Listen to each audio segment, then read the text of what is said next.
உங்க வீட்டில் நீங்க உட்காந்து படிக்க ஆரம்பிச்சாவே உன் பிள்ளைகளும் உன் கணவனும் உன்னை சூழ்ந்திருக்கிறவங்களும் படிக்க ஆரம்பிப்பாங்க.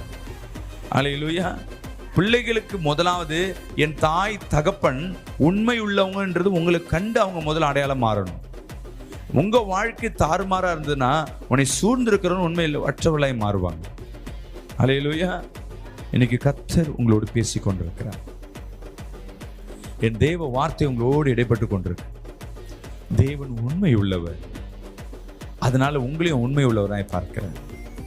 ஆபிரகாம் அவன் கீழ்ப்படிந்து தேவனை கவர்ந்தான்.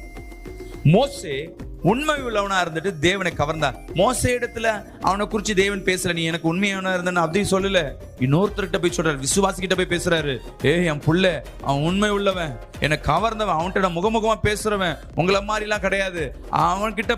அவனை பத்தி எவனும் என்ன பண்ணக்கூடாது, தரக்குறா பேசக்கூடாது.